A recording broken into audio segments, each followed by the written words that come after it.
Excited si veteran Pinay cager Ewon Arayi sa kanilang debut sa 2016 PBA All-Star Women's 5-on-5 Tournament sa darating na linggo. Ayon sa kanya, magandang pagkakataon ng okasyon upang maipakita nila sa mga home fans ang talento ng mga kababaihan sa paglalaro ng basketball. May report muli si Kay Asuncion. Magkahalong saya at excitement ang nararamdaman ngayon ni longtime Perlas Pilipinas member Ewon Arayi. Dahil sa kauna-unahang pagkakataon ay ibinilang ang Women's 5-on-5 tournaments sa 2016 PBA All-Star Game. Kagrupo ni Arayi sa bracket A ng Women's 5-on-5 ay sina Camille Ramos, Monica Reyes, Jacqueline Suarez, Annalyn Almazan, May Confessor, Alyssa Vega, Cecil Hunsay, Justine Rala at Norlin Hatitana. Sa panayam ng PTV Sports, nagpaabot ng pasasalamat ang 30-year-old Cage Bell sa PBA management sa malaking oportunidad na ibinigay sa kanilang mga kababaihan na i-showcase ang kanilang talento sa PBA All-Star Weekend.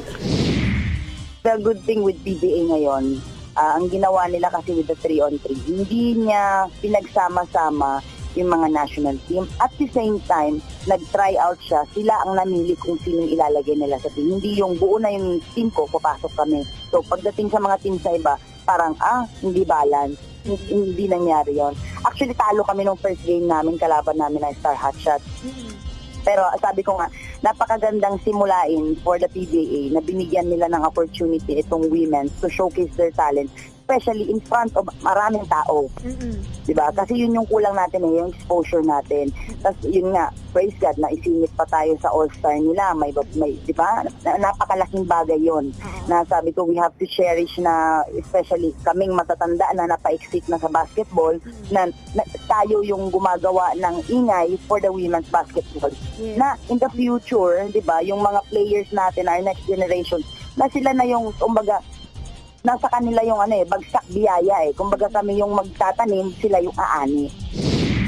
Inamin din ni Arayi na pinaghahandaan na nila ang kanilang makakalaban sa torneo dahil maibubuga rin umano ang mga ito sa limahan. Ang bracket B ay babanderahan naman ni Regina de la Merced, Sara Mercado, Ira Hufanda at iba pa. Sabi ko nga, bawat isa sa amin ay may strengths and weaknesses. So we need to focus on the strengths. Kagaya na Almazan, alam mo si Almazan magaling sa ilalim yan. Bigyan mo ng bola sa ilalim. Huwag na natin pahirapan na dribble ng dribble tapos papasa ka din pala. Kaya sabi ko, syempre hindi pa naman magkakakilala lahat ng players. Open lang. Kumbaga pasa mo, cut ka. Kasi yun yung pinakamadaling play, lalo na pagkakasikita mo pa lang yung team. Normally sa mga coaches, ganun yung ginagawa Subukan muna natin na yung free will. Kumbaga, walang lisensyado lahat tumira yung sinasabi ko nga sa team namin. We are all licensed to shoot, to drive, to make a decision. Kasi ang nangyayari minsan, kung sino yung matanda, yun yung inaasahan nila na mag-aatas ng lahat, which is wrong. Kaya nga sabi ko, even rookie ka, hindi ka pwedeng i-deprive ng label na national team or hindi ka national team para maglaro ka ng maayos. Especially, sabi ko, ngayong panahon na ito na binibigyan na tayo ng pansin, let's grab this once in a lifetime opportunity na may pakita sa masa na pwede din umabol yung women's basketball dito sa Pilipinas kagaya ng nangyayari ngayon sa volleyball.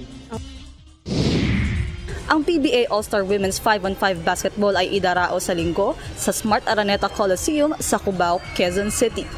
Kay Asuncion, PTV Sports.